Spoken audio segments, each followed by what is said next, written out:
Hello my dear students, मैं जैसा फिर से आपके सामने लेके आऊं क्लास 12 केमिस्ट्री के चैप्टर 6 हेलो एल्केन व हेलो एरीन का सेकंड पार्ट। और इसमें पहले वाले वीडियो में कुछ क्वेश्चन, 2-4 क्वेश्चन रह गए थे जो इंपॉर्टेंट थे। तो पहले वाले जो वीडियो है उसमें हमने बहुत इंपॉर्टेंट क्वेश्चन पढ़े थे, जिसमें से 2-3 क्वेश्चन जो रह गए थे जिसको आज हम पढ़ने वाले हैं। और लगातार जो पिछले साल में यानी प्रीवियस ईयर में जो भी इंपॉर्टेंट क्वेश्चन एग्जाम में पूछे गए हैं उसके ऊपर वीडियो बेस्ड है और लगातार मैं उसी के ऊपर वीडियो बना रहा हूं। और कहीं ना कहीं आप लोग देखते भी हैं, कमेंट्स भी करते हैं, अच्छा भी लगता है। बिल्कुल आप ट्रस्ट रखिए, 101% इसी में से, यानी चूंकि जो एमपी बोर्ड हो गया इसमें ज्यादातर जो क्वेश्चन आते हैं वो प्रीवियस ईयर के ज्यादा आते हैं। और 2025 के जो एग्जाम है उसमें भी 100% इसी में से ही पूछे जाएंगे। लगातार कई वर्षों से मैं कोचिंग भी पढ़ा रहा हूँ, स्कूल भी पढ़ा रहा हूँ, तो कहीं ना कहीं बच्चों के लिए, बच्चे रिजल्ट्स भी अच्छा देते हैं। कई बच्चे 100 में से 100 नंबर भी लाए केमिस्ट्री में। तो अगर आप वीडियो को शुरू से लेकर अंत तक देखते हैं तो आपको एक एक चैप्टर और एक एक कंटेंट बहुत अच्छी तरीके से समझ में आएगा। तो स्पेशल ये वीडियो हिंदी मीडियम के बच्चों के लिए, तो आप बने रहिए मेरे साथ। आज हम पढ़ने वाले हैं हेलो एल्केन और हेलो एरीन के बचे हुए क्वेश्चन। तो जैसे हमने इसको, जो पहले वाला पार्ट था उसमें हमने क्वेश्चन नंबर 7 यानी 7 क्वेश्चन तक हमने इसको समझा था। जैसे इसके पहले मैं बता रहा हूं आपको, जैसे हमने क्वेश्चन समझा था लास्ट वाला जो वीडियो था कि संक्षिप्त टिप्पणी लिखना था, बनाने की विधि। जैसे यहां पर हम देख सकते हैं, निम्न पर संक्षिप्त टिप्पणी लिखिए, विधि, गुण और उपयोग।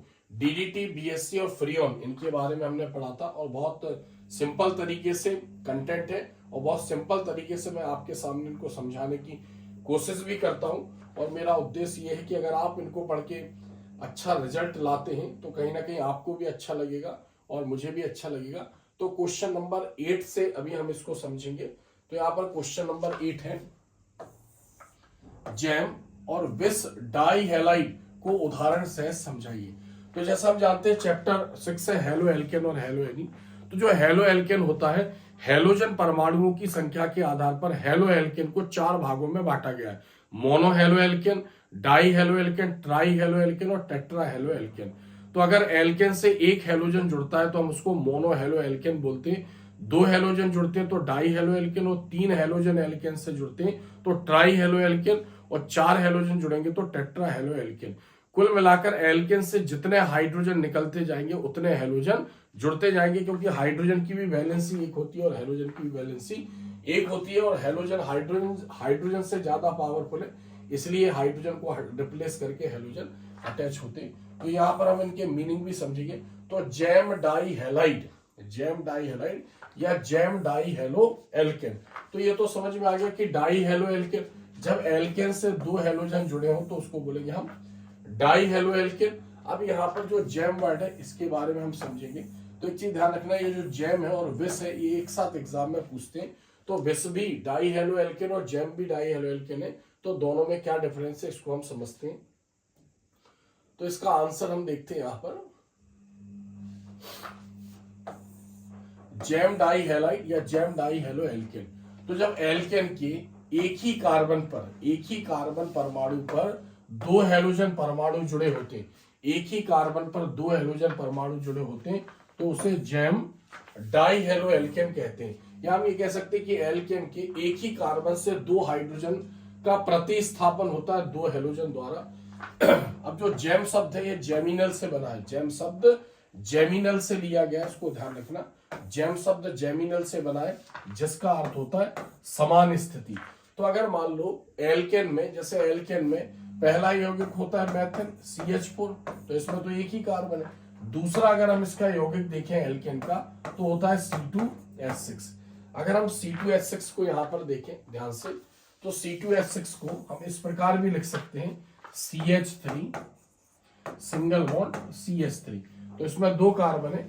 यहां पर अगर इसकी और संरचना स्पष्ट रूप से देखें तो एक कार्बन से इसमें 3 हाइड्रोजन जुड़े हुए हैं, यानी प्रत्येक कार्बन से इसमें 3 हाइड्रोजन जुड़े हुए हैं। तो ऐसे ये C2H6 हो जाएगा। तो हम ये कह सकते हैं कि जब एल्केन में एथेन का उदाहरण लिया तो एथेन का ये हाइड्रोजन यानी एक हाइड्रोजन क्लोरीन द्वारा हटा दें और दूसरे हाइड्रोजन को भी क्लोरीन द्वारा हटा दें तो एक ही कार्बन पर 2 हेलोजन जुड़े हुए, तो ये डाई हेलो एल्केन भी बन गया, क्योंकि एल्केन से 2 हाइड्रोजन प्रतिस्थापित हो रहे।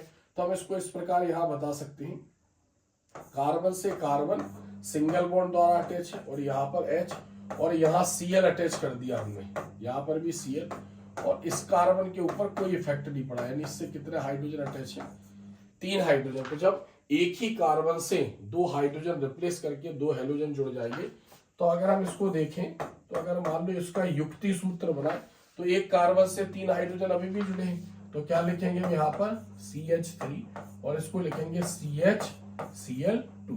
तो इसको बोलेंगे यहाँ पर हम जैम डाई हेलो एल्केन, या फिर हम क्या बोलेंगे, जैम डाई क्लोरो एथेन। अगर इसका एग्जैक्ट नाम देखा जाए तो इसको क्या बोल रहे हैं हम, जैम डाई, और हेलोजन में क्या लिया, यहाँ पर क्लोरीन लिया, तो क्या बोलेंगे, जैम डाई क्लोरो एथेन। और है क्या ये एक डाई हेलो एल्केन है, लेकिन कैसा डाई हेलो एल्केन है, जैम डाई हेलो एल्केन। तो जब एल्केन के एक ही कार्बन से यानी 2 हेलोजन हाइड्रोजन प्रतिस्थापित करके जुड़ते हैं, तो इसको बोलते हैं हम जैम डाई हेलो एल्केन, या जैम, यहाँ पर जैसे हमने लिखा डाई क्लोरो एथेन। तो जब इसका उदाहरण लिखना है तो हम ये इसका उदाहरण यहाँ पर दे सकते हैं। तो हम यहाँ पर ऐसा भी लिख सकते हैं कि जब एथेन के एक ही कार्बन से 2 हाइड्रोजन 2 क्लोरीन द्वारा प्रतिस्थापित होते हैं, तो इसको जैम डाई क्लोरो एथेन और जैम डाई हेलो एल्केन, या फिर हम इसको क्या बोल रहे हैं, एक और हमने इसको नाम दिया जैम डाई हेलाइड। तो ये सब परिभाषा ऐसे ही लिखकर बिल्कुल सिंपल तरीके से, और ये उदाहरण आपको देना है। तो ये तो मैंने समझाने के लिए लिखा है, ये सब नहीं लिखना है आपको, इतने लिखना है, जब एल्केन के एक ही कार्बन परमाणु पर 2 हेलोजन परमाणु जुड़े होते हैं, तो इसे जैम डाई हेलो एल्केन कहते हैं। फिर जैम शब्द जेमिनल से लिया गया, जिसका अर्थ समान स्थिति होता है। इसी प्रकार हम देखते हैं विस डाई हेलाइड या विस डाई हेलो एल्केन।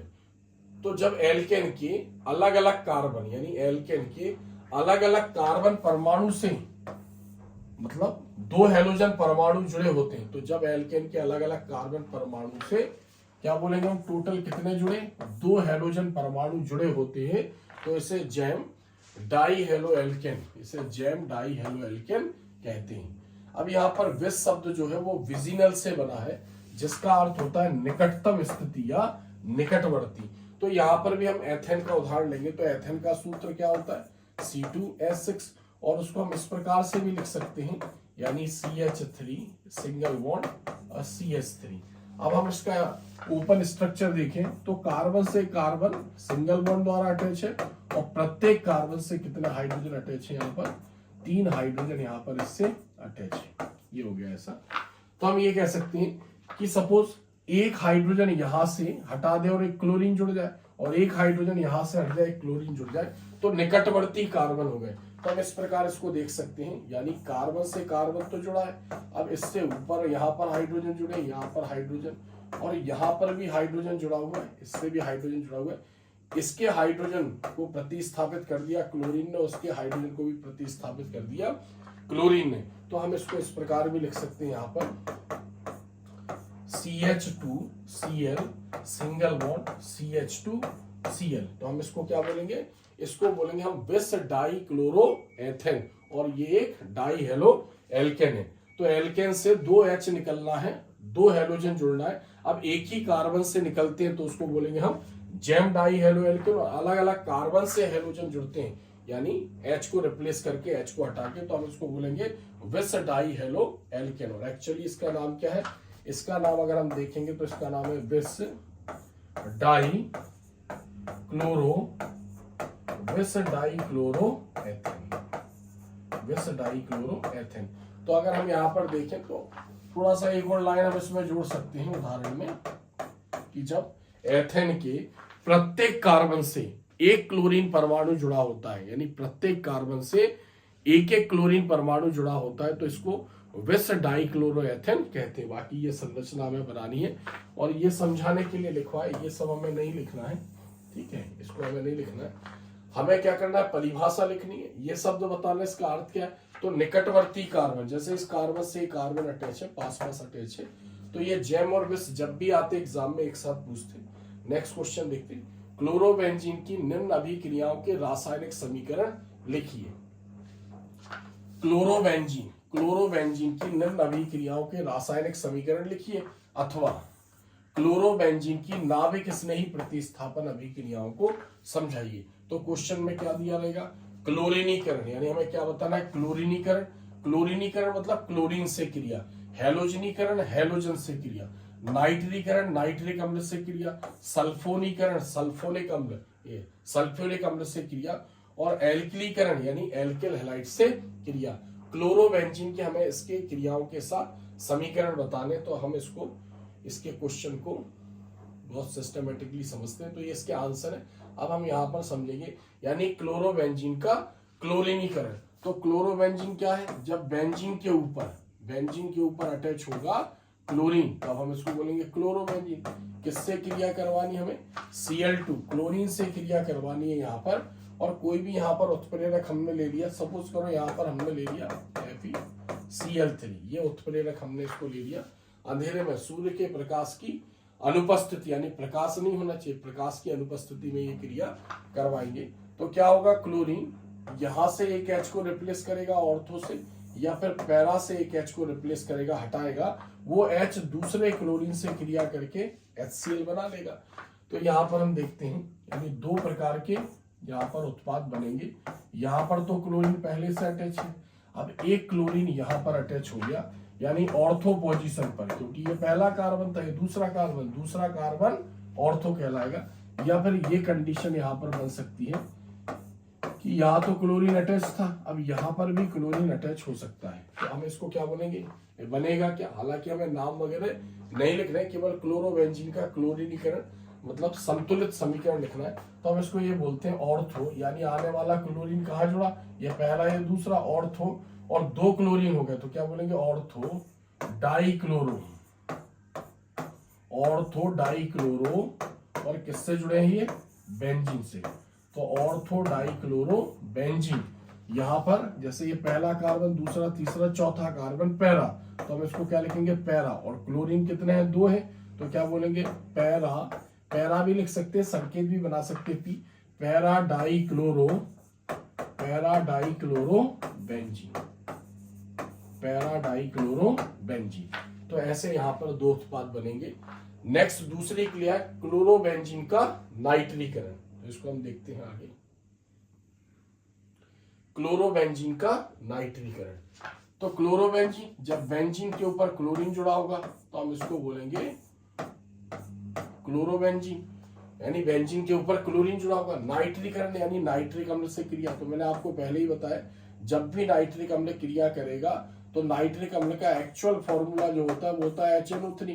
क्रिया करवाते समय हमें इसको ऐसा लिखना है HNO2 नाइट्रिक अम्ल। और जब भी नाइट्रिक अम्ल क्रिया करेगा तो सांद्र H2SO4 की उपस्थिति में क्रिया करेगा, सांद्र H2SO4 की उपस्थिति में इसकी क्रिया होगी। अब इसमें जो NO2 है ये क्रियात्मक समूह है, तो जो NO2 है या तो ऑर्थो पोजीशन पर जुड़ेगा या फिर पैरा पोजीशन पर जुड़ेगा। जहां भी जुड़ेगा वहां से H रिप्लेस करेगा, क्योंकि इसको जुड़ने के लिए इसकी संयोजकता -1 होती है और ऑलरेडी हर कोने पर कार्बन है, कार्बन से H जुड़ा है, केवल इस कार्बन को छोड़कर, क्योंकि उस कार्बन का H ऑलरेडी Cl ने हटा दिया है, तो H निकलेगा, तो ये बचे हुए HO से क्रिया करेगा तो क्या बना लेगा, H2O के रूप में ये बाहर निकल जाएगा।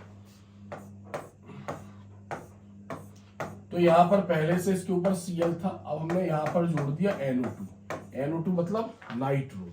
तो एक तो ये कंडीशन होती है, और दूसरी कंडीशन पैरा पोजीशन पर भी ये जुड़ेगा। तो यहाँ पर लिखा हमने Cl और यहाँ पर लिख दिया हमने NO2। तो कहाँ पर जुड़ा है ये ऑर्थो पर जुड़ा है, यानी ये ऑर्थो, ये पहला कार्बन, ये दूसरा कार्बन।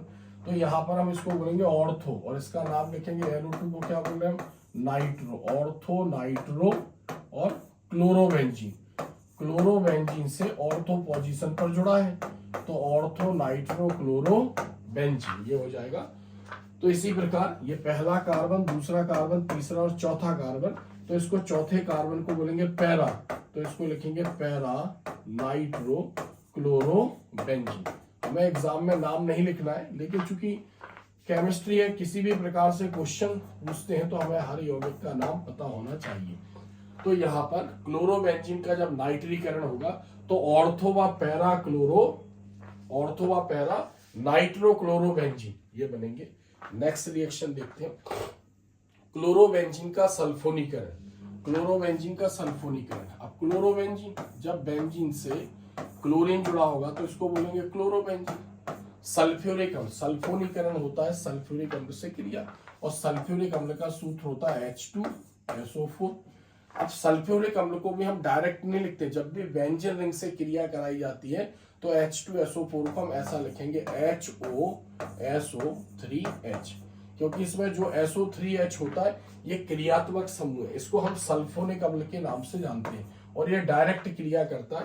तो जो सल्फोनिक अम्ल है या तो इस पोजीशन पर अटैच होगा या इस पोजीशन पर अटैच होगा। तो यहाँ पर भी दो प्रकार के यौगिक बनेंगे।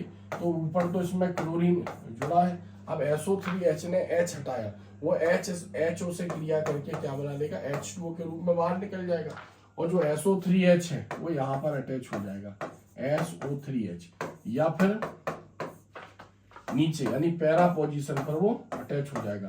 तो ऊपर क्या है इसमें Cl और नीचे क्या है इसमें SO3H। ठीक है, अब हमें इसका नाम लिखना है। तो SO3H क्रियात्मक समूह में दूसरे नंबर का क्रियात्मक समूह, पहले नंबर का होता है COOH, तो इसकी स्थिति यानी एक पावरफुल क्रियात्मक समूह है ये, तो हम इसका नाम लास्ट में लिखेंगे। तो हम क्या बोलेंगे यहाँ पर, ये पहला कार्बन और दूसरा कार्बन, दूसरे को बोलेंगे हम ऑर्थो, तो हम क्या बोलेंगे ऑर्थोक्लोरोबेंजीन। पूरा नाम हम उसका लिखेंगे ऑर्थोक्लोरोबेंजीन, और SO3H का नाम होता है सल्फोनिक अम्ल, इसको क्या बोलते हैं, सल्फोनिक अम्ल, ऑर्थोक्लोरोबेंजीन सल्फोनिक अम्ल। इसी प्रकार ये पहला, फर्स्ट, सेकंड, थर्ड और फोर्थ, और फोर्थ कहलाएगा पैरा। तो हम इस पैरा को पूरा नाम बताएंगे पैराक्लोरोबेंजीन, और बेंजीन के साथ हमने क्लोरीन को बोला है क्लोरोबेंजीन, और SO3H का नाम हम लास्ट में लिखेंगे, क्योंकि जो मेन क्रियात्मक समूह होता है IUPAC पद्धति के अनुसार उनका नाम हमेशा लास्ट में लिखते हैं। तो इसको क्या बोलेंगे हम, सल्फोनिक अम्ल। तो क्लोरोबेंजीन का सल्फोनीकरण होता है तो क्या बनता है, ऑर्थो व पैरा क्लोरोबेंजीन सल्फोनिक अम्ल बनता है। यहाँ पर क्लोरोबेंजीन का एल्किलीकरण, अब क्लोरोबेंजीन, जब बेंजीन के ऊपर क्लोरीन जुड़ा होगा, क्योंकि सारी क्रियाएं क्लोरोबेंजीन से संबंधित, एल्किलीकरण मतलब RX से क्रिया कहलाएगी इसकी एल्किलीकरण। अब R की जगह हम यहाँ पर लिख देते हैं CH3, और X की जगह हमने लिया यहाँ पर CH3Cl, इससे क्रिया होगी क्लोरोबेंजीन की। एक प्रकार से यह फ्रिडल-क्राफ्ट अभी क्रिया की भी कैटेगरी में आएगी, निर्जल AlCl3 की उपस्थिति में क्रिया होगी, तो एक प्रकार से ये फ्रिडल-क्राफ्ट अभी क्रिया है, यानी निर्जल AlCl3। तो हम पहले भी पढ़ चुके इसके बारे में। तो जो CH3 है या तो इस पोजीशन पर अटैच होगा या इस पोजीशन पर अटैच होगा, तो यहां से भी H निकालेगा या यहां जुड़ेगा तो यहां से भी H, ये Cl से क्रिया करेगा और क्या बना देगा, HCl बना देगा। तो यहाँ पर जो CH3 है ये ऑर्थो पोजीशन पर अटैच होगा, यानी Cl यहाँ पर अटैच होगा CH3, या फिर ये पैरा पोजीशन पर अटैच होगा। तो यहाँ पर हम लिखेंगे Cl और नीचे क्या लिखेंगे इसको, CH3। अब यहाँ ध्यान दें, CH3 को बेंजीन के साथ हम टॉल्वेन बोलते हैं, तो ये पहला कार्बन ये दूसरा कार्बन, तो इसको क्या बोलेंगे ऑर्थोक्लोरो, और बेंजीन के साथ CH3 को हम बोलेंगे टॉल्वेन, ऑर्थोक्लोरोटॉल्वेन, और इसको क्या बोलेंगे यहाँ पर पैराक्लोरोटॉल्वेन, ये बनेगा। तो क्लोरोबेंजीन का एल्किलीकरण होगा, यानी RX से क्रिया करवाएंगे। अब RX में ठीक है CH3Cl, इसका हम यूज करेंगे, तो यहाँ पर ऑर्थो व पैरा क्लोरोटॉल्वेन यहाँ पर बनेगा। तो क्लोरोबेंजीन का एल्किलीकरण। नेक्स्ट 10वें नंबर का क्वेश्चन है, मैं यहाँ पर देखते हैं,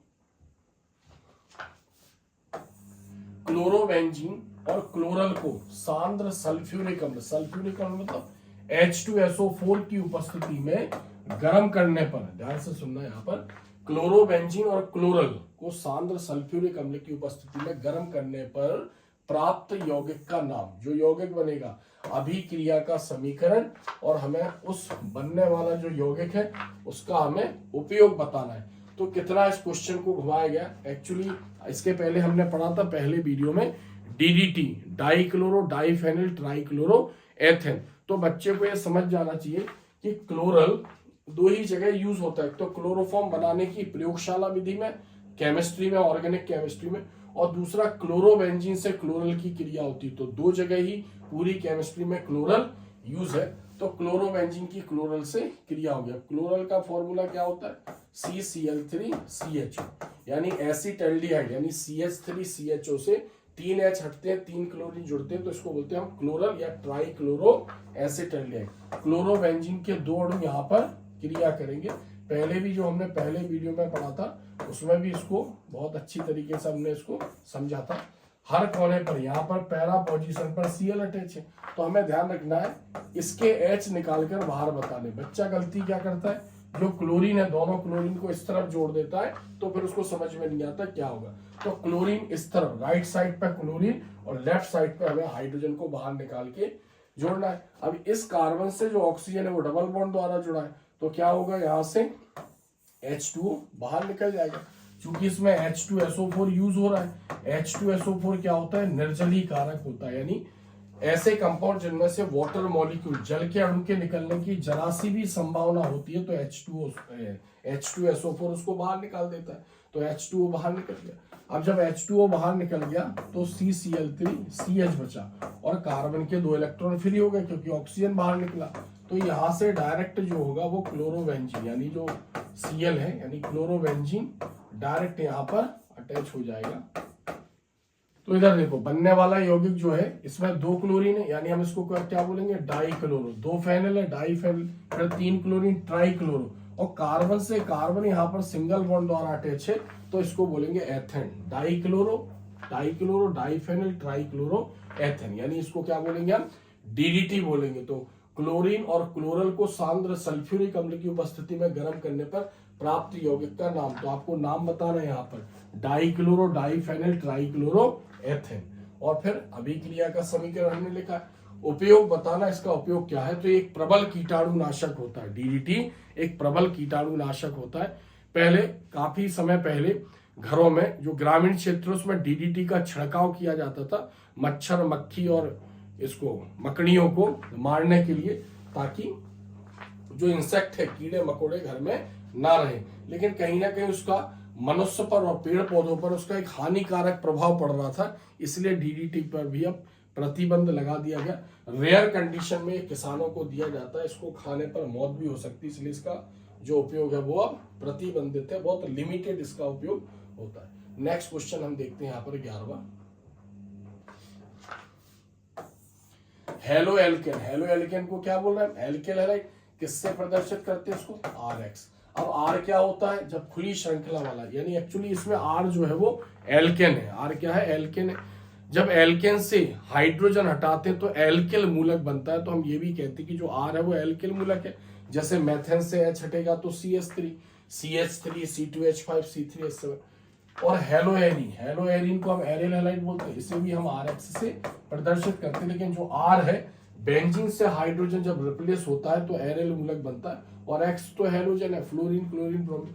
तो CX बंध की प्रकृति को समझाना है, क्योंकि ऐसा कहते हैं कि जो R जुड़ा है, R में कार्बन हेलोजन से जुड़ा है, यहां पर भी R में कार्बन से हेलोजन जुड़ा है। तो क्वेश्चन क्या है, हेलो एल्केन, या इसको एल्किल हैलाइड भी बोल रहे हैं, हेलोएरिन, और इसको एरियल हैलाइड भी बोल रहे हैं। मैं CX बंध की प्रकृति को समझाइए।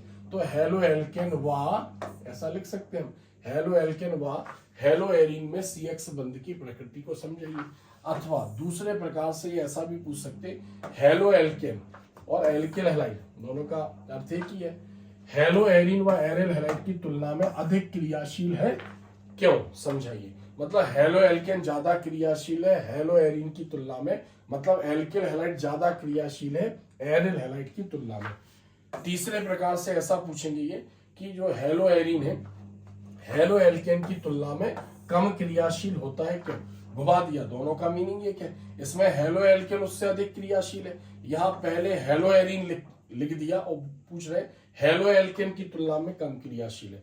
अथवा करके हेलो एल्केन की तुलना में हेलो एरीन में हेलोजन का प्रतिस्थापन कठिन होता है क्यों? इन चारों क्वेश्चनों का मीनिंग एक ही और ये अनलिमिटेड बार एग्जाम में पूछे गए। इस चैप्टर में ये वाला क्वेश्चन है, ये हेलो एल्केन और हेलो एरीन दोनों को कवर कर रहा है, इसलिए ये अनलिमिटेड बार एग्जाम में पूछा गया है। तो हेलो एल्केन और हेलो एरीन में कंपेयर कर रहे हैं, यानी हेलो एल्केन और हेलो एरीन में CX बंध की प्रकृति समझाइए। फिर क्या बोल रहे हैं, हेलो एल्केन हेलो एरीन से अधिक क्रियाशील है। तीसरे नंबर पर हेलो एरीन हेलो एल्केन से कम क्रियाशील है। फिर चौथी कंडीशन कि हेलो एल्केन से हेलोजन हट जाएगा जल्दी, लेकिन हेलो एरीन से हेलोजन आसानी से नहीं हटेगा। तो इसका रीजन हमें बताना है। ये 4 प्रकार से आ सकते हैं और इसका आंसर केवल एक ही है, तो हम इसको समझने की कोशिश करते हैं। तो इधर देखते हैं हम, हेलो एरीन का CX बंध हेलो एल्केन की तुलना में कम क्रियाशील है, यानी जो हेलो एरीन है उसमें C से X अलग नहीं होगा आसानी से, लेकिन हेलो एल्केन में हो जाएगा, जिसके निम्न कारण है। तो इसके 2 कारण हैं, इन दोनों कारणों को बहुत सिंपल तरीके से समझाने की कोशिश करिए। हेलो एरीन और हेलो एल्केन, अभी हम इसकी संरचनाओं से भी समझेंगे।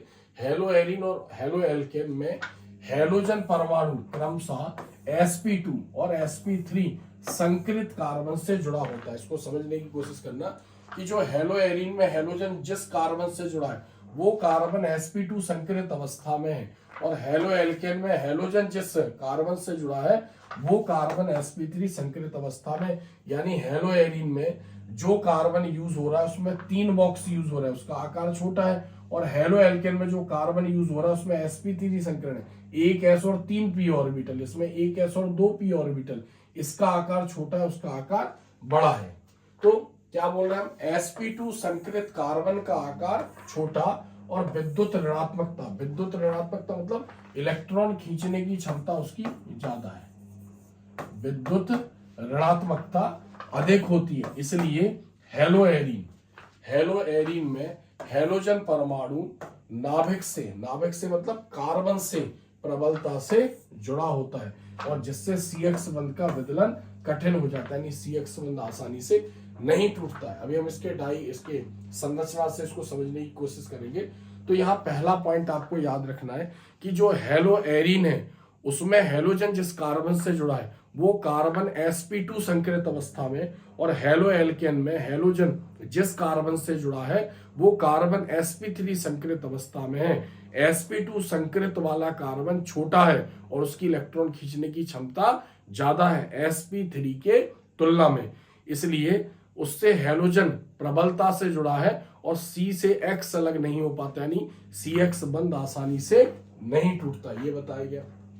दूसरा पॉइंट हम देखते हैं, हेलो एरीन में हेलोजन परमाणु पर उपस्थित, यानी जो हेलो एरीन है उसमें जो हेलोजन जुड़ा है उसके इलेक्ट्रॉन का जोड़ा बेंजीन वलय के अंदर, यानी बेंजीन रिंग के अंदर एंटर हो जाता है पाई इलेक्ट्रॉन के साथ, यानी जो पाई इलेक्ट्रॉन है, और संयुग्मित होकर अनेक अनुनादी संरचनाएं बनाता है।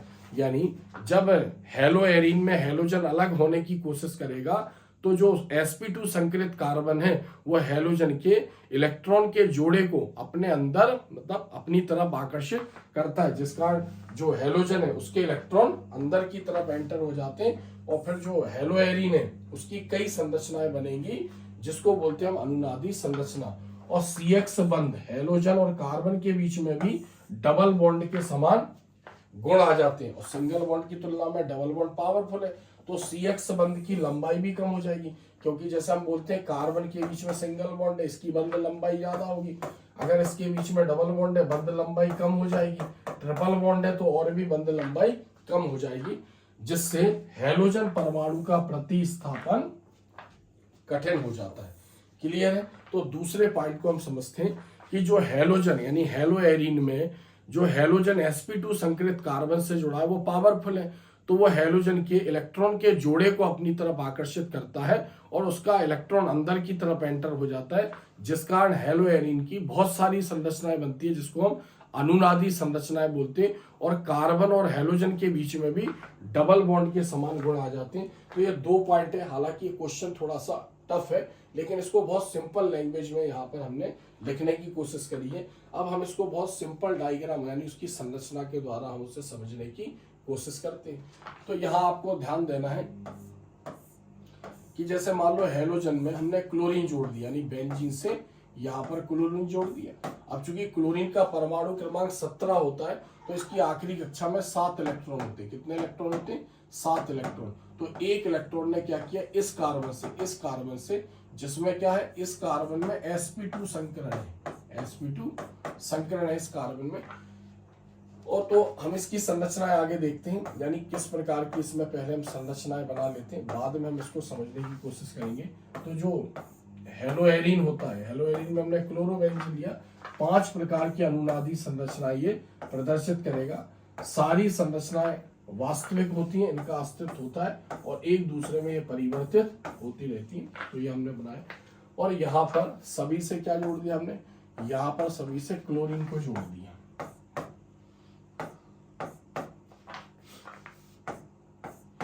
अब आपको इसमें ध्यान कैसे रखना अभी हम समझेंगे, लेकिन इसको याद कैसे करेंगे, कैसे ये याद होगा, इसको हमें समझना है।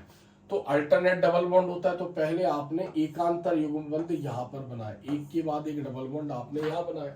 तो आपको ऐसे ध्यान रखना है कि 5 आपको क्लोरोबेंजीन बनाने हैं और सभी में ऊपर क्लोरीन जुड़ेगा, इतना तो बना लेंगे। पहली संरचना जैसी होगी उसके जस्ट अपोजिट आखिरी संरचना होगी। तो पहले डबल बॉन्ड यहाँ बनाया, अब हम डबल बॉन्ड यहाँ बनाएंगे और एक के बाद एक बनाएंगे। तो पहली संरचना आपको याद हो जाएगी, 5वें नंबर की संरचना आपको याद हो जाएगी। 5 संरचनाएं बनानी है। दूसरी संरचना में आपको ध्यान रखना है कि डबल बॉन्ड यहाँ बताना है आपको और यहाँ बताना है, और इस क्लोरीन यानी क्लोरीन और कार्बन के बीच में डबल बॉन्ड आ जाएगा। ये केवल याद करने के लिए मैं आपको बता रहा हूँ। जैसी दूसरी संरचना बनेगी, जस्ट इसके अपोजिट चौथे नंबर की संरचना बनेगी। तो क्या करना है आपको, अब आपको डबल बॉन्ड यहाँ बताना है और यहाँ बताना है, और क्लोरीन और कार्बन के बीच में डबल बॉन्ड बताना है। पहली संरचना के विपरीत आखिरी संरचना और दूसरे नंबर के जस्ट अपोजिट चौथे नंबर की संरचना, और जो बीच वाली है ये दूसरे और चौथे नंबर के जैसी बनेगी। तो डबल बॉन्ड यहाँ है तो डबल बॉन्ड आपको यहाँ बता देना, फिर डबल बॉन्ड यहाँ है तो डबल बॉन्ड आपको यहाँ बता देना, और यहाँ पर भी डबल बॉन्ड रहेगा। तो ये तो मैंने आपको याद करने के तरीके बताए। इसमें मैंने आपको क्या बताया, ये sp2 संकरित कार्बन है, इसको हम थोड़ा सा यहाँ से भी स्किप कर देते, इसको हटा देते यहाँ से।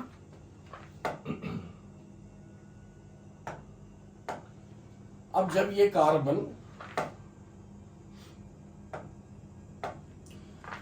ये वाला कार्बन जब इस कार्बन से हैलोजन हटने की कोशिश करेगा, एक इलेक्ट्रॉन लेकर हटने की कोशिश करेगा, तो ये जो कार्बन है इसमें sp2 संकरण है। सारे कार्बन इसके sp2 संकरित अवस्था में होते हैं, क्योंकि डबल बॉन्ड में sp2, सिंगल बॉन्ड में sp3 और ट्रिपल बॉन्ड में sp संकरण होता है। तो ये वाला कार्बन क्या करेगा, इसके दोनों इलेक्ट्रॉनों को अपनी तरफ खींचेगा, और चूंकि इसका अष्टक डिस्टर्ब होगा तो ये ज्यादा देर तक नहीं रखेगा, उसके इलेक्ट्रॉन को आगे भेज देगा। इसका अष्टक, चूंकि इसमें हर कार्बन का अष्टक पूरा है, क्योंकि कार्बन आपस में जुड़े और हाइड्रोजन से जुड़े हैं, यानी उसका 8 इलेक्ट्रॉन उसके कंप्लीट है। तो इसका इलेक्ट्रॉन कहाँ पहुंच गया, यहाँ पर पहुंच गया। तो यहाँ पर हम बना देंगे इसमें नेगेटिव चार्ज। अब चूंकि 2 इलेक्ट्रॉन अंदर एक साथ नहीं जा सकते, इसलिए हम ये कहते हैं कि एक इलेक्ट्रॉन इसका अंदर एंटर हो जाएगा और दूसरा इलेक्ट्रॉन क्या करेगा, क्लोरीन का वहीं रह जाएगा। जो डबल बॉन्ड ब्रेक हुआ है, यानी कार्बन का जो इलेक्ट्रॉन हुआ है, इससे ये डबल बॉन्ड बना लेगा। अब इसका एक इलेक्ट्रॉन अंदर चलेगा, तो अब इस कार्बन के पास आया, ये कार्बन क्या करेगा, इस इलेक्ट्रॉन को यहाँ शिफ्ट कर देगा और ये यहाँ शिफ्ट कर देगा। अब नेगेटिव चार्ज होगा वो यहाँ पर आ जाएगा, फिर इसके डबल बॉन्ड डिस्टर्ब होंगे, तो ये कार्बन इस इलेक्ट्रॉन को यहाँ पर भेजेगा और फिर ये यहाँ पर भेज देगा। तो अब नेगेटिव चार्ज यहाँ पर आ जाएगा, यानी नेगेटिव चार्ज हमें आगे दिखाना है। अब ये कार्बन इस इलेक्ट्रॉन को इस कार्बन के पास और फिर ये क्लोरीन के पास आ जाएगा। तो हम ये कहेंगे कि इसके जो तीनों इलेक्ट्रॉन के जोड़े, क्योंकि क्लोरीन के पास 3 इलेक्ट्रॉन के जोड़े होते हैं, एक अयुग्मित इलेक्ट्रॉन होता है जो वो कार्बन से उसकी शेयरिंग करता है, तो ऐसे इसके इलेक्ट्रॉन इसके पास वापस आ गए। तो ये आपको 5 संरचना इसकी बनानी है। फिर आपको इसके बीच में डबल हेडेड 2 सिरों वाले यानी डबल हेडेड एरो बनाना है, क्योंकि अनुनादी संरचनाओं को दो सिरों वाले तीर से प्रदर्शित करते हैं। ये लगातार एक दूसरे में परिवर्तित होती रहती है। ये आपको बनाना यहाँ पर कंपलसरी है।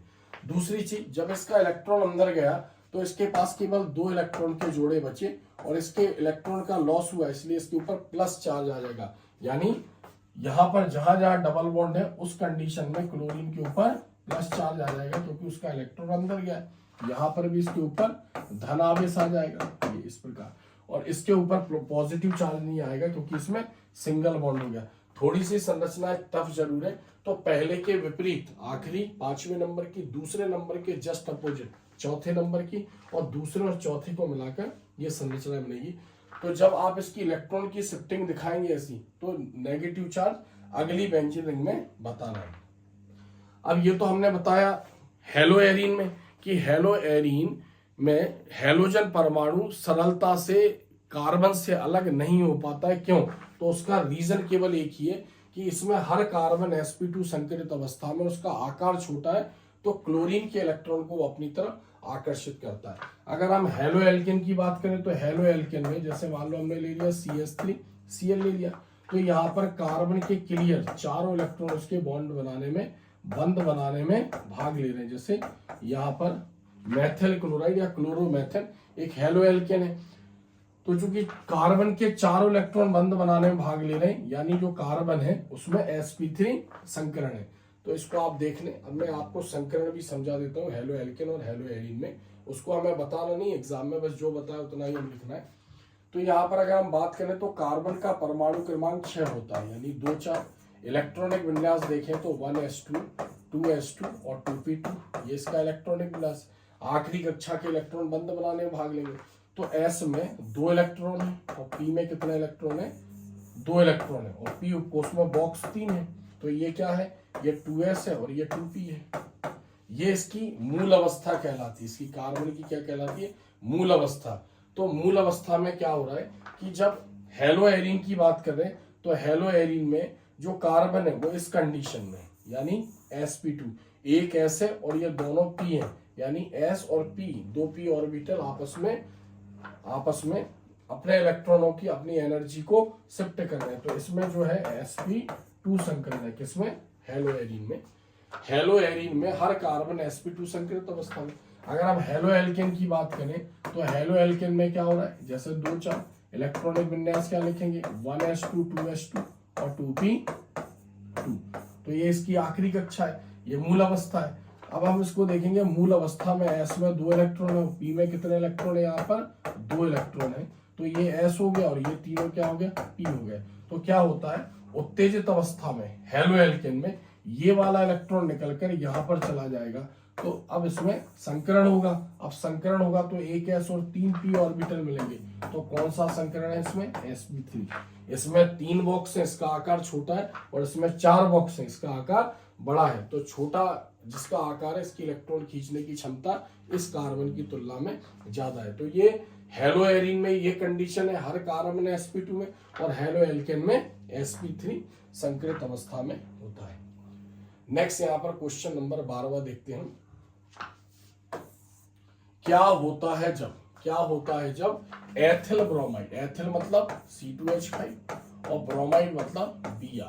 अब C2H5 को हम ऐसा भी लिख सकते हैं CH3CH2Br। तो इसका फॉर्मूला एथिल ब्रोमाइड की निम्न के साथ अभिक्रिया होती है। केवल अभिक्रिया के हमें समीकरण बताना है। एथिल ब्रोमाइड की किस किस के साथ क्रिया करवानी है यहाँ पर हम देखते हैं। यहाँ पर सिल्वर नाइट्रेट, यानी सिल्वर नाइट्राइट। अब सिल्वर नाइट्राइट का फॉर्मूला क्या होता है? AgNO2। नाइट्राइट मतलब जब ऑक्सीजन जुड़ा हो किससे? सिल्वर से जुड़ा हो, तो इसको बोलते हैं हम नाइट्राइट। और नाइट्रो कब कहलाएंगे? जब नाइट्रोजन अटैच होगा किसी से, तब हम इसको नाइट्रो बोलते हैं। नाइट्राइट वो नाइट्रो। सोडियम एथोक्साइड से एथिल ब्रोमाइड की क्रिया बतानी, मैग्नीशियम धातु से बतानी है, और एल्कोहलिक KOH के साथ हमें क्रियाएं बतानी है। तो इसके आंसर को हम देखते हैं। एथिल ब्रोमाइड की सिल्वर नाइट्राइट के साथ क्रिया। तो एथिल का फॉर्मूला क्या है? C2H5, और ब्रोमाइड क्या है यहाँ पर? Br, C2H5। ये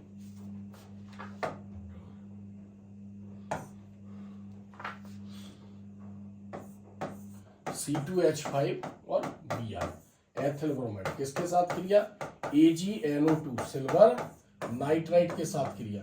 तो यहां से Br और यहां से Ag बाहर हो जाएगा, यानी AgBr बाहर हो जाएगा, AgBr और क्या बनेगा यहाँ पर C2H5NO2। अब नाइट्रोजन कार्बन से जुड़ेगा, तो ध्यान से सुनना, इसमें ONO सिल्वर से जुड़ा था, यहाँ पर N इससे जुड़ेगा तो इसको बोलेंगे नाइट्रो एथेन। तो एथिल ब्रोमाइड की सिल्वर नाइट्राइट से क्रिया होती है तो नाइट्रो एथेन बनता है, यानी नाइट्रोजन कार्बन से जुड़ा है यहाँ पर। एथिल ब्रोमाइड की सोडियम एथोक्साइड के साथ क्रिया, एथिल ब्रोमाइड का फॉर्मूला C2H5Br और किससे क्रिया, सोडियम एथोक्साइड, सोडियम मतलब होता है Na और एथोक्साइड मतलब होता है OC2H5, इसको बोलते हैं सोडियम एथोक्साइड। यहाँ पर ये विलियमसन संश्लेषण अभिक्रिया भी एक नेम रिएक्शन है जो एग्जाम में कभी नाम से पूछी नहीं गई है, या बहुत कम पहले कभी पूछी गई होगी 15-20 साल पहले, लेकिन अभी 10-15 साल से एग्जाम में नहीं आई। तो एथिल ब्रोमाइड की सोडियम एथोक्साइड से क्रिया, ये C2H5 होता है एथिल और ऑक्सीजन के यौगिक ऑक्साइड, तो इसको एक साथ हम इथोक्साइड बोलते हैं और ये होगा सोडियम, तो यहां से निकल जाएगा NaBr सोडियम ब्रोमाइड। अब बचा हुआ जो उत्पाद है वो हमें दिख रहा है C2H5O C2H5, ये बनेगा प्लस NaBr सोडियम ब्रोमाइड, ये बाहर निकल जाएगा सह उत्पाद। अब 2 C2H5 है तो 2 C2H5 को बोलेंगे डाई एथिल, और जो O है ये ईथर क्रियात्मक समूह है तो इसको बोलेंगे हम डाई एथिल ईथर। तो एथिल ब्रोमाइड की क्रिया सोडियम एथोक्साइड से होगी तो डाई एथिल ईथर बनता है। नाम हमें लिखना नहीं है, केवल अभिक्रिया के समीकरण हमें यहाँ पर बताने हैं। नेक्स्ट यहाँ पर अभिक्रिया एथिल ब्रोमाइड की मैग्नीशियम धातु से क्रिया, एथिल ब्रोमाइड की मैग्नीशियम धातु, एथिल ब्रोमाइड C2H5Br और मैग्नीशियम Mg। मैग्नीशियम आवर्त सारणी में समूह 2 का तत्व है, बेरिलियम मैग्नीशियम, और उसकी वैलेंसी 2 होती है, संयोजकता 2 होती है। तो जब ये यौगिक बनेगा तो इस टाइप से बनेगा C2H5 और बीच में रहेगा Mg और इसके इधर जुड़ जाएगा Br। अब जो C2H5 है ये क्या है, R है, और Mg है मैग्नीशियम, जो Br है वो X है, RMgX। इसको ग्रिगनार्ड ने बताया था, इसलिए हम इसको ग्रिगनार्ड अभिकर्मक भी बोलते हैं। तो RMgX, हमें ये तो बताना नहीं है कि क्या बनेगा, हमें तो केवल संतुलित समीकरण लिखना है। तो जब एथिल ब्रोमाइड की क्रिया मैग्नीशियम धातु से होगी तो एथिल मैग्नीशियम ब्रोमाइड बनेगा, जो एक RMgX है, यानी alkyl magnesium halide. Alkyl magnesium halide भी पढ़ते हैं इसको, एथिल मैग्नीशियम ब्रोमाइड। तो इसको हमें इसलिए कि कभी ऑब्जेक्टिव पूछ लेते तो हमें ध्यान होना चाहिए, ग्रिगनार्ड अभिकर्मक कभी पूछ लिया लिखने के लिए तो पता होना चाहिए RMgX ग्रिगनार्ड अभिकर्मक। नेक्स्ट एथिल ब्रोमाइड की अल्कोहल है QH के साथ क्रिया, तो एथिल ब्रोमाइड को हम ऐसा भी लिख सकते हैं CH3CH2Br, और किससे क्रिया है QH, जब उसमें अल्कोहल मिला हो, जिसमें अल्कोहल मिला होगा। तो इधर ध्यान दें, तो हमने पढ़ा ये जो है ये बीटा विलोपन, यानी बीटा विलोपन अभिक्रिया भी है, तो इसको बोलेंगे अल्फा कार्बन, ये कहलाएगा बीटा कार्बन। तो अल्फा कार्बन से क्या निकलेगा, हैलोजन, यानी क्या निकल जाएगा KBr, यहीं पर लिख सकते हैं माइनस का चिन्ह लगा के, और इससे निकलेगा हाइड्रोजन, जो OH से क्रिया करके क्या बना लेगा, H2O बना लेगा। तो इस कार्बन से H निकला इलेक्ट्रॉन फ्री, इस कार्बन से Br निकला इलेक्ट्रॉन फ्री, इनके बीच में डबल बॉन्ड बन जाएगा, यानी क्या लिखेंगे CH2 double bond CH2, alkene बनेगा। एक्चुअल इसका नाम एथीन है, या इसको हम एथिलीन के नाम से भी जानते हैं। तो एथिल ब्रोमाइड की हमने क्रियाएं पढ़ी है यहाँ पर। नेक्स्ट क्वेश्चन, क्या होता है जब, केवल अभिक्रिया के समीकरण दीजिए। क्या होता है जब, क्योंकि मैंने आपको बताया केमिस्ट्री में, ऑर्गेनिक केमिस्ट्री में 5 प्रकार के क्वेश्चन आते हैं, दिमाग में बिठा लो। नेम रिएक्शन, नाम से क्रिया है, थ्योरी लिखनी है एक, उसके अकॉर्डिंग हमें समीकरण लिखना है जैसा उनके द्वारा बताया गया था। फिर क्या होता है जब, अभिकारक दिए रहेंगे, उत्पाद बनाना है, संतुलित करना है, कैसे प्राप्त करेंगे, अभिकारक दिया होगा और उत्पाद दिया रहेगा, उसको हमें बताना है कि अभिकारक किससे क्रिया करेगा कि वो उत्पाद बनेगा, और उत्पाद में और क्या क्या बनेगा उसको संतुलित करना है। चौथा, IUPAC नाम देने लगे आजकल, और कोई रीजनिंग क्वेश्चन 5वें नंबर का। तो ये 4-5 प्रकार के क्वेश्चन एग्जाम में पूछे जाते हैं। क्या होता है जब, केवल अभिक्रिया के समीकरण लिखिए। तो यहाँ पर पहला क्वेश्चन है, मेथिल ब्रोमाइड की शुष्क ईथर की उपस्थिति में सोडियम धातु से क्रिया। मेथिल ब्रोमाइड की मैग्नीशियम धातु से क्रिया, एथिल क्लोराइड की अल्कोहलीय KOH से क्रिया, एथिल अल्कोहल को आयोडीन के क्षारीय विलयन के साथ गर्म करेंगे, फिर क्लोरोबेंजीन की शुष्क ईथर की उपस्थिति में सोडियम धातु व मेथिल क्लोराइड से क्रिया, यहाँ पर क्लोरोबेंजीन की FeCl3 की उपस्थिति में अंधेरे में क्लोरीन से क्रिया, फिर क्लोरोबेंजीन की सांद्र H2SO4 की उपस्थिति में क्लोरल के साथ क्रिया, N ब्यूटिल क्लोराइड की एल्कोहलिक QH के साथ क्रिया। तो ये सिंपल टाइप की क्रिया है। देखने में चूंकि बच्चा ऑर्गेनिक केमिस्ट्री से बहुत घबराता है, जब इस टाइप की क्रिया आती है तो घबरा जाता है। सबसे बड़ी प्रॉब्लम क्या है कि उसका बेसिक्स अच्छा नहीं होता है। ऑर्गेनिक केमिस्ट्री में उसके बेसिक्स खराब होते हैं। तो मैं आपको फिर बता रहा हूँ, एक बेसिक यानी ऑर्गेनिक केमिस्ट्री के ऊपर एक मैंने बहुत अच्छा वीडियो बनाया कि उसके बेसिक कॉन्सेप्ट कैसे ऑर्गेनिक केमिस्ट्री आपको याद होगी, तो उस वीडियो को आप जरूर देखें। तो अब हम इनको यहां पर समझते हैं, इनके क्वेश्चनों को। मेथिल ब्रोमाइड की शुष्क ईथर की उपस्थिति में सोडियम धातु से क्रिया। अब आप जब इसको पढ़ रहे होगे तो तुरंत दिमाग में आ जाना चाहिए कि ये वुड्स अभिक्रिया है, वुड्स अभिक्रिया। तो मेथिल ब्रोमाइड CH3Br की किससे क्रिया है? सोडियम के साथ क्रिया है। और उपस्थिति क्या है? उपस्थिति यहाँ पर शुष्क ईथर, उपस्थिति शुष्क ईथर यानी ROR, C2H5 वो C2H5 यूज करते। तो अब इससे क्या क्रिया होगी? NaBr रह जाएगा। जैसे हम अगर बोलेंगे कि यहाँ से NaBr बाहर निकाल दिया हमने, अब जब NaBr बाहर निकाल दिया तो बच क्या रहा है? यहाँ पर बच रहा है CH3 और उसका एक इलेक्ट्रॉन। तो ये तो कोई उत्पाद होता नहीं है। अब इसमें हम कुछ चेंजेस कर भी नहीं सकते। तो क्या चेंजेस करेंगे? क्योंकि सोडियम बढ़ाने से कोई फायदा नहीं है, ईथर का कोई रोल नहीं है, उत्प्रेरक है। तो CH3Br इसके अणुओं की संख्या यहाँ पर हम 2 कर देंगे। कितनी कर देंगे? 2, क्योंकि इसके अलावा तो इसमें कुछ ले नहीं सकते हम। तो यहाँ से Br की वैलेंसी 1 होती है और सोडियम की वैलेंसी 1 होती है।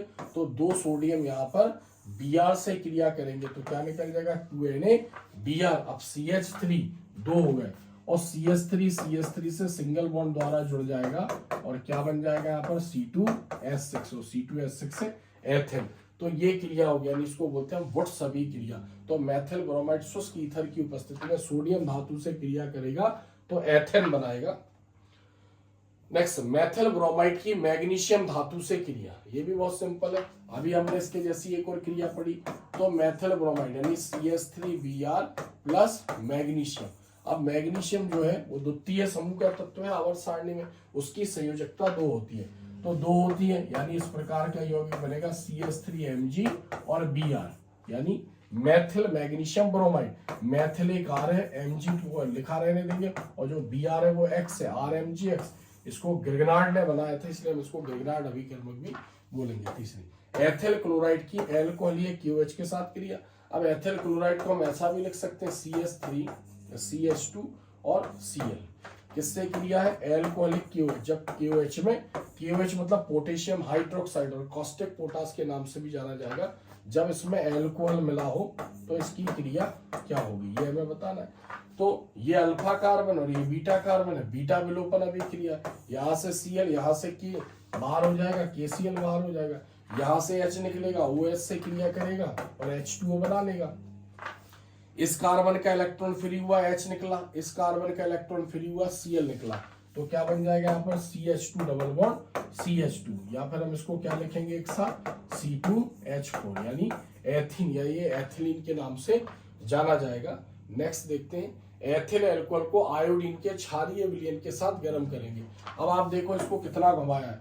एथिल अल्कोहल को आयोडीन, अब आयोडीन दिया और क्षारीय विलयन, क्षारीय विलयन मतलब क्षार। अगर बच्चे के समझ में आ गया कि ये आयोडोफॉर्म अभिक्रिया है, हेलोफॉर्म अभिक्रिया, तो वो कर पाएगा। नहीं तो अच्छे अच्छे बच्चों का दिमाग इसमें कंफ्यूज हो जाता है कि उसने NaOH ना देके क्षारीय विलयन दे दिया। अगर ऐसा देता है अल्कोहल, आयोडीन और NaOH तो बच्चे समझ जाते हैं आयोडोफॉर्म अभिक्रिया है। तो एथिल अल्कोहल, एथिल अल्कोहल का सूत्र क्या है? C2H5OH। आयोडीन से क्रिया करेगा I2 से और क्षार में NaOH यूज करेंगे यहाँ पर हम, तो आयोडोफॉर्म बनेगा। आयोडोफॉर्म का सूत्र क्या होता है? CH3। तो जब भी ये कॉम्बिनेशन होता है तो आयोडोफॉर्म बनता है। NaI सोडियम आयोडाइड बनेगा प्लस सोडियम फॉर्मेट बनेगा HCOO Na और प्लस H2O बनेगा। क्रिया को बैलेंस करने के लिए यहाँ पर आपको ध्यान रखना पड़ेगा, आयोडीन के 4 अणु लेंगे तो 4 2 जा 8 यानी 4 दूनी 8, तो 3 यहाँ पर आयोडीन है और बचे 5, तो इसके आगे हम 5 लगा देंगे, तो सोडियम 5 और 1 6 हो गए, तो इसके आगे हम 6 लगा देंगे। अब हाइड्रोजन गिन लेते हैं, 5 और 1 6 हाइड्रोजन, और 6 और 6 12, यहाँ पर 1 निकला है और 1 यहाँ पर निकला है, यानी अभी 10 हाइड्रोजन बाकी है, तो इसके आगे हम 5 लगा देंगे। कुल मिलाकर एक आयोडोफॉर्म अभिक्रिया थी। तो एथिल अल्कोहल को आयोडीन और क्षारीय विलयन के साथ गर्म करेंगे तो मुख्य उत्पाद इसमें आयोडोफॉर्म बनता है। क्लोरोबेंजीन की शुष्क ईथर की उपस्थिति में सोडियम धातु और मेथिल क्लोराइड के साथ क्रिया। अब इसको अगर बच्चे ने समझ लिया कि ये फ्रिडल ये वुड्स-फिटिंग अभिक्रिया है तो वो समझ जाएगा। तो क्लोरोबेंजीन यानी बेंजीन के ऊपर क्या अटैच होगा, क्लोरीन, किससे क्रिया करानी है, सोडियम धातु से प्लस मेथिल क्लोराइड CH3Cl, इससे क्रिया करवानी और उपस्थिति क्या रहेगी, शुष्क ईथर की उपस्थिति में क्रिया होगी। ऐसा वुड्स और फिटिंग ने बताया था। तो इधर ध्यान दें, क्लोरीन यहाँ सोडियम के साथ निकलेगा, ये भी क्लोरीन सोडियम के साथ निकलेगा। क्लोरीन की संयोजकता -1, सोडियम की +1, तो कितने सोडियम की जरूरत पड़ेगी, 2 सोडियम की जरूरत पड़ेगी। तो यहाँ से 2 क्लोरीन और सोडियम इस प्रकार बाहर निकल जाएंगे।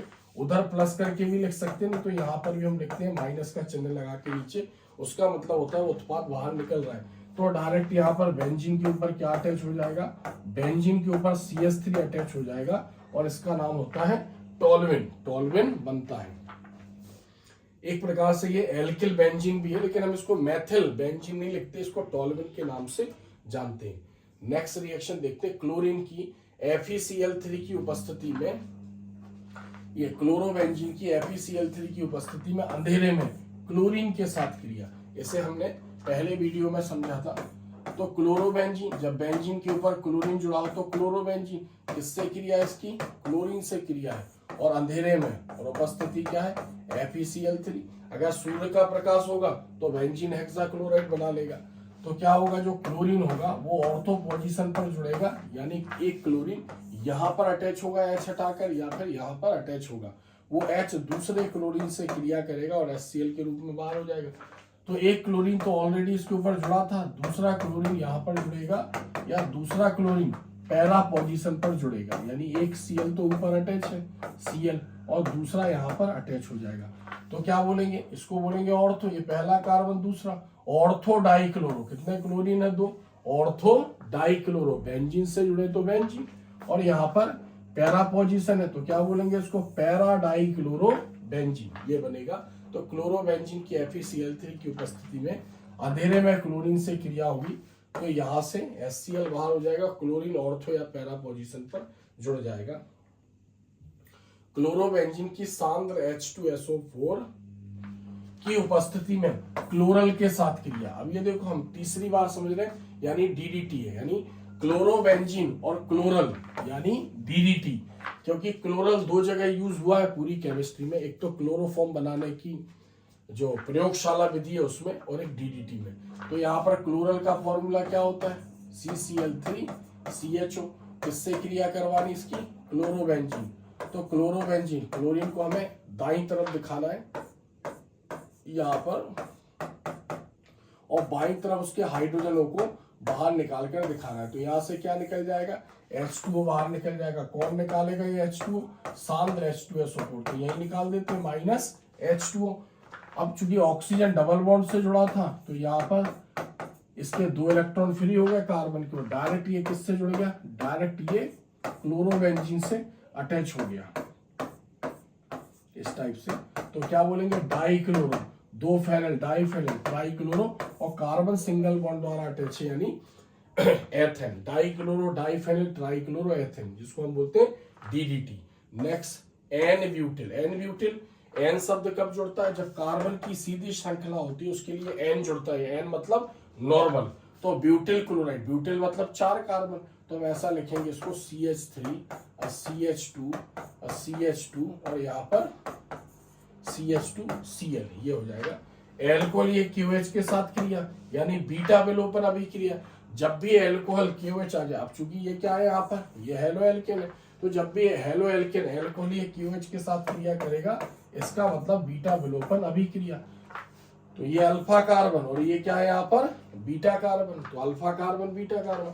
तो यहाँ से डायरेक्ट जो है वो हैलोजन यानी क्लोरीन बाहर निकल जाएगा KCl, तो यहाँ से Cl और यहाँ से H निकल जाएगा बाहर, तो क्या निकल जाएगा यहाँ से H2O। अब देखो कार्बन से Cl निकला, कार्बन का इलेक्ट्रॉन फ्री, कार्बन से H निकला, कार्बन का इलेक्ट्रॉन फ्री, तो यौगिक क्या बनेगा यहाँ पर CH3 और CH2, इनके ऊपर कोई इफेक्ट नहीं पड़ा, CH डबल बॉन्ड और यहाँ पर CH2, इसका नाम होगा 1 ब्यूटीन। यहाँ से नंबरिंग करेंगे, जहां से डबल बॉन्ड पास में वहां से नंबरिंग करेंगे, तो इसका नाम हो जाएगा 1 ब्यूटीन। नेक्स्ट क्वेश्चन है यहाँ पर 40 नंबर का, निम्न यौगिकों के IUPAC नाम लिखिए। इस टाइप के क्वेश्चन आते हैं, जैसे ये दिया, अब बच्चे को ये समझ में आना चाहिए, इस टाइप की संरचनाएं दी हैं, तो इनके IUPAC नाम लिखने। तो इसको मैं बता दूं, इधर गौर से देखो आप, तो यहाँ पर CH3 होल थ्राइस है और कार्बन से कुछ नहीं जुड़ा, CH2Br। तो अगर हम इसकी ओपन संरचना देखें तो इसमें जो कार्बन है, ये कार्बन है, ये हमने देखा, इस कार्बन से CH2 अटैच है और यहाँ पर इससे Br अटैच है। पहले हम इसको तोड़ने की कोशिश करें। अब इस कार्बन से, चूंकि कार्बन की संयोजकता 4 होती है, तो इस कार्बन से कितने CH3 अटैच है, 3 CH3, ये 3 CH3 से अटैच है। अब हमें इसका IUPAC नाम लिखना, हमने तोड़ लिया इसको। तो सबसे पहले कार्बन की बड़ी श्रृंखला का चयन करते हैं जिसमें ज्यादा से ज्यादा कार्बन आ जाए। तो यहाँ पर ये जो है ये प्रतिस्थापी है, इसको मिलाकर हमने एक बड़ी श्रृंखला चुन ली, ये श्रृंखला हमने चुन ली। नंबरिंग वहां से करेंगे जहां से प्रतिस्थापी पास में होगा, यहाँ इसको प्रेफरेंस नहीं देंगे तो आ जाएगा 1, 2 और 3। अब नाम इनके अंग्रेजी वर्णमाला क्रम में लिखेंगे। तो ये हो गई इसकी मुख्य श्रृंखला। मुख्य श्रृंखला का नाम एल्केन के आधार पर लिखते हैं, और जो इसके ऊपर नीचे दिखने लगे वो सब क्या हो गए, प्रतिस्थापी या फिर उसके पार्श्व मूलक हो गए। तो यहाँ पर Br को बोलेंगे ब्रोमो, B से आएगा, मैथिल M से आएगा, तो पहले नंबर पर Br है, तो इसका नाम क्या होगा 1 ब्रोमो, 1 ब्रोमो। फिर दूसरे नंबर पर CH3 अटैच है ऊपर नीचे, तो 2, 2, CH3 2 है इसलिए डाई, CH3 का नाम है मैथिल यानी 2, 2 डाई मैथिल, और 3 कार्बन मेन श्रृंखला में तो क्या बोलेंगे प्रोपेन, 2, 2 डाई मैथिल प्रोपेन। तो 1 ब्रोमो 2, 2 डाई मैथिल प्रोपेन। इसका जैसे हम नाम लिखेंगे तो यहाँ पर जहां से डबल बॉन्ड पास में वहां से नंबरिंग करेंगे, तो 1, 2 और यहाँ से 1, 2 यानी दोनों तरफ से, तो इसको प्रेफरेंस देंगे। तो जब इसकी नंबरिंग करेंगे तो यहाँ से इसको प्रेफरेंस देंगे 1, 2, 3 और 4, तो 1 पे आ जाएगा ब्रोमो। श्रृंखला में 4 कार्बन है, 4 कार्बन है यानी बोलेंगे ब्यूट, यानी 1 ब्रोमो ब्यूट, और दूसरे नंबर पर डबल बॉन्ड जुड़ा है यानी 2 ene, 1 bromo 2 ene, 1 bromo but 2 ene, 4 carbon यानी 1 ब्रोमो ब्यूट 2 इन। इसी प्रकार इसका भी संरचना बना के नाम लिखने की कोशिश करना। जैसे इसको हम क्लोरोफॉर्म बोलते हैं, ट्राई क्लोरोमेथेन, उसको हम आयोडोफॉर्म बोलते हैं, ट्राई आयोडोफॉर्म। चूंकि इसके IUPAC जो नाम थे वो 11वीं क्लास में थे, तो कहीं ना कहीं IUPAC नाम की भी प्रैक्टिस होनी चाहिए।